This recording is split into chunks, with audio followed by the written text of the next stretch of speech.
നമ്മൾ നോക്കാൻ പോണത് പുണർദം നക്ഷത്രക്കാര് വിധവാ യോഗ ഉണ്ടോ എന്നുള്ളത് തന്നെയാണ്. നമസ്കാരം, ഞാൻ ജ്ഞാനഗംഗ. ഞാനൊരു യാത്രയിലായിരുന്നു. ഇന്ന് തിരിച്ചെത്തി. അവിട്ടം ദിവസമാണ് തിരിച്ചെത്തിയത്. കേദാർനാഥ്, പിന്നെ കാശി, ഹരിദ്വാർ, ഋഷീഷ് എന്നിവിടങ്ങളിലെല്ലാം പോയി ഇരിക്കായിരുന്നു. ഒരു ആത്മീയ യാത്രയായിരുന്നു. അപ്പൊ നമുക്ക് കാർഡ് റിലീവ് ചെയ്യാം. ആദ്യ കാർഡ് വന്നേക്കുന്നത് Queen of sorts. Second card വന്നേക്കുന്നത് ദ എംപറർ. തേർഡ് കാർഡ് വന്നേക്കുന്നത് ജസ്റ്റിസ്. ഇങ്ങനെയാണ് പുണർന്ന നക്ഷത്രക്കാരുടെ വിധവാ യോഗത്തിനെ കുറിച്ച് ചിന്തിച്ചപ്പോൾ വന്ന കാർഡ്. നമുക്കിനി അതിന്റെ മീനിങ്ങിലേക്ക് പോവാം. അപ്പൊ ആദ്യ കാർഡായ ക്വീൻ ഓഫ് സോർട്സിന്റെ മീനിങ് നോക്കാം. ക്വീൻ ഓഫ് സോർട്സ് പറയുമ്പോൾ ഒരു രാജ്ഞി ഇരിക്കുന്നതാണ്. വായു തത്വമാണ് അവിടെ നമുക്ക് കാണാൻ കഴിയുക.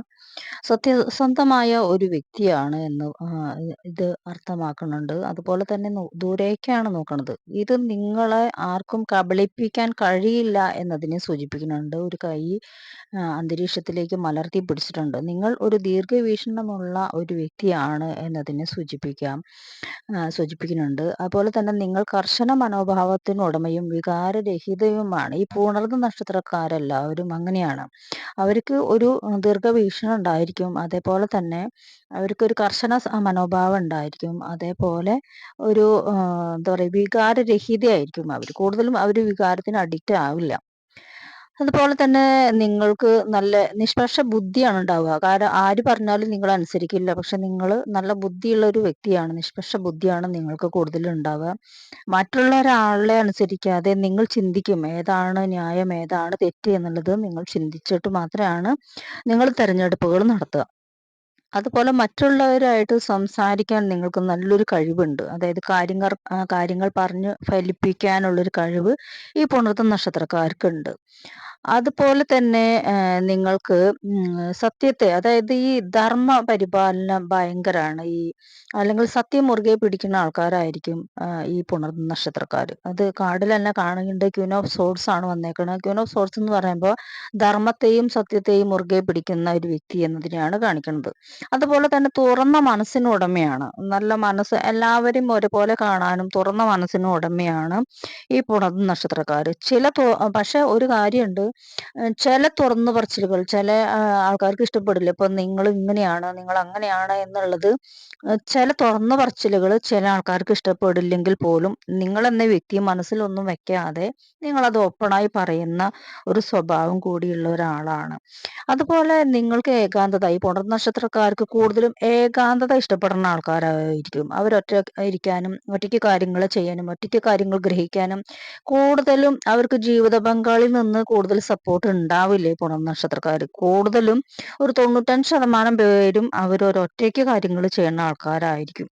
അത് മാത്രമല്ല, നിങ്ങളൊരു മികച്ച ഉപദേശകൻ കൂടിയാണ്. ഏതിൻ്റെയും തലപ്പത്ത് നിങ്ങളെ കൊണ്ടിരുത്തി കഴിഞ്ഞാൽ അത് കറക്റ്റായിട്ട് നല്ല രീതിയിൽ കൈകാര്യം ചെയ്യാനും അത് മറ്റുള്ളവരുടെ ബഹുമാനം നേടാവുന്ന വിധത്തിൽ നിങ്ങൾ പെരുമാറാനും കഴിയണ ഒരു വ്യക്തിത്വത്തിന് ഉടമയാണ് ഈ പുണർദം നക്ഷത്രക്കാർ. അതുപോലെ തന്നെ രണ്ടാമത്തെ കാർഡ് കിട്ടിയിരിക്കുന്നത് ദ എംപറർ ആണ്. ദ എംപറർ എന്ന് പറയുമ്പോൾ വൈകാരികത അടക്കി പിടിച്ചിട്ട് മറ്റുള്ളവരെ അറിയിക്കാതെ കൊണ്ടു നടക്കാൻ പറ്റുന്ന ഒരു വ്യക്തിത്വത്തിന് ഉടമയാണ് നിങ്ങൾ എന്നാണ് പറയണത്.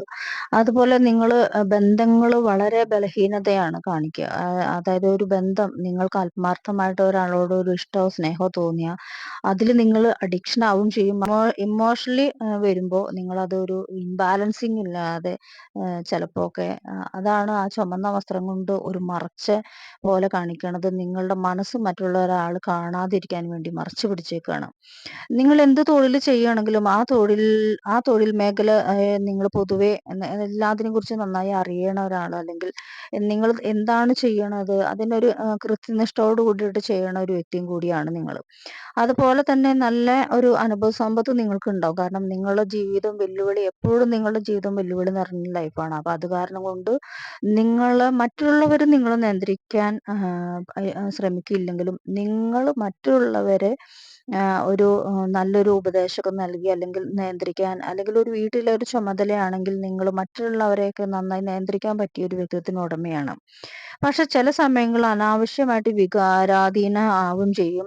അനാവശ്യമായിട്ട് ദേഷ്യം വരും ചില സമയങ്ങളിൽ. അതിനെ നിങ്ങൾക്ക് കൺട്രോൾ ചെയ്യാൻ കഴിയില്ല. കാരണം മാനസികമായിട്ട് ചില നേരത്ത് ക്ഷമാശീലം വളരെയധികം ഉണ്ടെങ്കിൽ പോലും ചില സമയത്ത് നിങ്ങളുടെ ദേഷ്യം അല്ലെങ്കിൽ നിങ്ങളുടെ കോപം നിങ്ങൾക്ക് തന്നെ നിയന്ത്രിക്കാൻ പറ്റാത്ത ഒരവസ്ഥ വരും. അങ്ങനെ ചാഞ്ചാടി നിൽക്കില്ല. എപ്പോഴും ഉറച്ചു നിൽക്കും പാറ പോലെ. പല ആത്മസംഘർഷങ്ങൾ ഉണ്ടാവുമെങ്കിലും നിങ്ങൾ ആ സാഹചര്യത്തിന്റെ യുക്തിക്കനുസരിച്ച് നിങ്ങളത് നേരിടും ചെയ്യണ ഒരാളാണ്.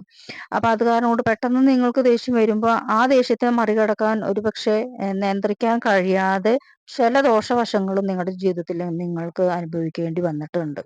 അതിനൊരു പക്ഷെ കഠിന പ്രയത്നം തന്നെ വേണ്ടി വന്നിട്ടുണ്ടായിരിക്കാം. അതുപോലെ ഈ പുണർന്ന നക്ഷത്രക്കാർക്ക് മറ്റൊരു പ്രത്യേകത ഉള്ളത് അവര് കൂടുതലും ആത്മീയ പാത ആഗ്രഹിക്കുന്ന ആൾക്കാരും ആത്മീയതയിലേക്ക് നീങ്ങുന്ന ആൾക്കാരുമാണ്. അത് കൂടാണ്ട് ഇവർക്ക് എല്ലാവർക്കും സെക്കൻഡ് ലൈഫ്, ഫസ്റ്റ് ലൈഫ് അതായത് പാസ്റ്റില് വളരെ കഷ്ടത നിറഞ്ഞതും സെക്കൻഡ് ലൈഫ് ആയിരിക്കാം അവർക്ക്. അല്ലെങ്കിൽ 95% പേരും രണ്ടാമത് വിവാഹം കഴിച്ചിരിക്കും. അല്ലെങ്കിൽ ഇവർക്ക് ഭർത്താവ് നഷ്ടപ്പെട്ടിരിക്കും. പുരുഷനാണെങ്കിൽ ഭാര്യ നഷ്ടപ്പെട്ടിരിക്കും.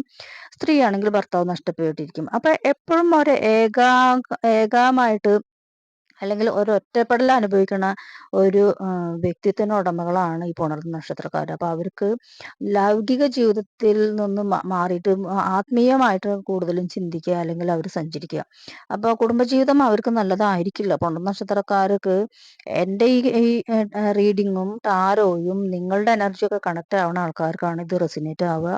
അത് ആദ്യം മനസ്സിലാക്കണം. 95% പേർക്കും ഈ പുണർന്ന നക്ഷത്രക്കാർക്ക് വെല്ലുവിളി മാത്രമായിരിക്കും ലൈഫിൽ ഉണ്ടാവുക. അപ്പൊ അവർക്ക് ഒരു തരത്തിലും അതിന് അവരവിടെ തളരില്ല, മുന്നോട്ട് പോവുക തന്നെ ചെയ്യുള്ളൂ. എന്നാലും അവർക്ക് ജീവിതത്തിൽ എപ്പോഴും വെല്ലുവിളി മാത്രമേ ഉണ്ടാവുക.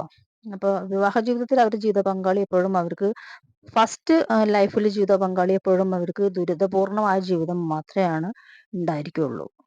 ഇനി മൂന്നാമത്തെ കാർഡിന്റെ അർത്ഥം നോക്കാം. ജസ്റ്റിസ് കാർഡിന്റെ അർത്ഥം നോക്കാം.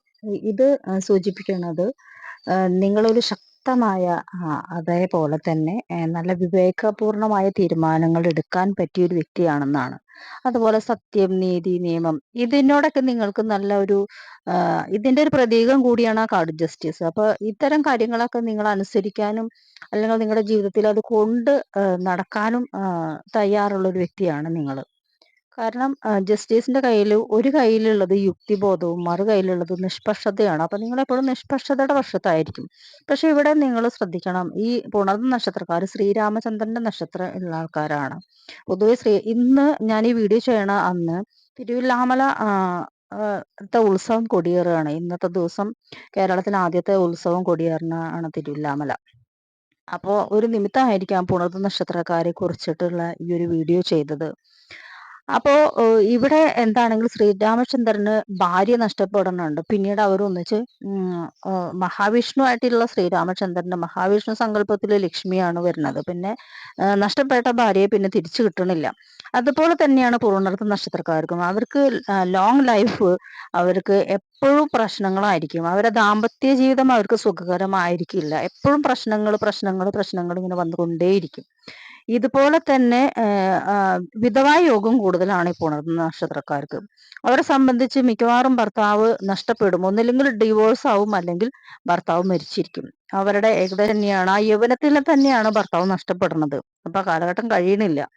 അപ്പൊ അതുപോലെ തന്നെ ഈ നക്ഷത്രക്കാരും ഇതെല്ലാം ബാധിച്ചു നീതിബോധം, സത്യം, നിയമം നടപ്പാക്കണ ഒരു വ്യക്തി എന്ന് പറയുമ്പോൾ ശ്രീരാമചന്ദ്രനാണ്. അതേപോലെ തന്നെയാണ് ഈ പുണർന്ന നക്ഷത്രക്കാരും. അവരുടെ ഉള്ളിൽ സത്യവും നീതിബോധം കൂടുതലാണ് ഉണ്ടാവുക. അവർ സത്യം വിട്ടിട്ട് ധർമ്മം വിട്ടിട്ട് മറ്റുള്ള കാര്യങ്ങളൊന്നും ചെയ്യാൻ കൂട്ടു നിൽക്കില്ല. അത്തരം കാര്യങ്ങൾ ഉണ്ടെങ്കിൽ തന്നെ അതിൽ നിന്നെല്ലാം പിന്മാറി വരികയുള്ളൂ. അതേപോലെ നല്ല വിവേകത്തോട് കൂടിയിട്ടാണ് നല്ല രീതിയിൽ അവർ മുന്നോട്ട് പോവുക അല്ലെങ്കിൽ ചിന്തിക്കുക. പക്ഷെ ഇവിടെ എന്താ വെച്ചാൽ ജീവിത പങ്കാളിയായിട്ട് ഇങ്ങനെയൊക്കെയാണെങ്കിൽ പോലും ജീവിത പങ്കാളിയായിട്ട് അവർക്ക് ലൈഫ് ലോങ് പ്രശ്നങ്ങൾ മാത്രമേ ആവും. സന്താന ഭാഗ്യം ഉണ്ടെങ്കിലും അവരായിട്ട് ഒരു ഉപകാരം പുണർന്ന നക്ഷത്രക്കാർക്ക് വളരെ വളരെ കുറവായിരിക്കും. അതുപോലെ സത്യം ആഗ്രഹിക്കുന്നവരാണെങ്കിലും ഏത് പ്രവൃത്തിക്കും ഒരു അനന്തരഫലം ഉണ്ട് എന്ന് പറയണ പോലെയാണ് ഈ പുണർന്ന നക്ഷത്രക്കാരുടെ ഈ വിധവാ യോഗം. കാരണം അറിയാം, നമുക്ക് ശ്രീരാമചന്ദ്രന് സീതാദേവിനെ നഷ്ടപ്പെട്ട കഥയെല്ലാം നമുക്ക് അറിയാവുന്നതാണ്. അതേപോലെ തന്നെ ഒരു ജസ്റ്റിസാണ് നടപ്പാക്കാൻ വേണ്ടിയിട്ടാണ് സീതാദേവിനെ ഉപേക്ഷിക്കുന്നത്. അതേപോലെ തന്നെയാണ് നമ്മുടെ ലൈഫിലും ശ്രീരാമചന്ദ്രൻ ഉപേക്ഷിച്ച ആ ലൈഫ് പുണർന്ന നക്ഷത്രക്കാരെന്ന വ്യക്തികളുടെ ലൈഫിലും ഇതേപോലെ ലൈഫ് ലോങ്ങില് ഒരുപക്ഷെ ദാമ്പത്യ സുഖം വളരെ അപൂർവം ആൾക്കാർക്ക് മാത്രമേ ഉണ്ടാവുള്ളൂ. വന്ന കാർഡ് 2 മേജർ ആർക്കാനയും 1 മൈനർ ആർക്കാനയാണ് വന്നത്. എല്ലാം ആത്മീയതയിലേക്ക് വിരൽ ചൂണ്ടുന്ന കാർഡുകളാണ്. അപ്പോൾ പുണർനക്ഷത്രക്കാരെ സംബന്ധിച്ച് കൂടുതലും ആത്മീയത ഇഷ്ടപ്പെടുന്നവരായിരിക്കാം. അവര് ആ ഒരു പാതയിലൂടെ മുന്നോട്ട് പോകാൻ കാരണം പൊരുതേണ്ടി വരും. സോഴ്സ് ആണ് ബോട്ടം ഓഫ് ഡെക്ക് കിട്ടിയത് സോഴ്സ് കാർഡാണ്. അപ്പോൾ അതില് 6 ഓഫ് സോഴ്സ് ആണ് കിട്ടിയേക്കുന്നത്. അപ്പോൾ അതിൽ തന്നെ സൂചിപ്പിക്കുന്നുണ്ട് അവരെ ജീവിതം എപ്പോഴും വെല്ലുവിളി നിറഞ്ഞതാണ്, പൊരുതേണ്ടി വരും, എപ്പോഴും സദാസമയം പൊരുതാൻ ഇരിക്കേണ്ടി വരണ ഒരു ലൈഫാണ് പുണർനക്ഷത്രക്കാർക്കുള്ളത്.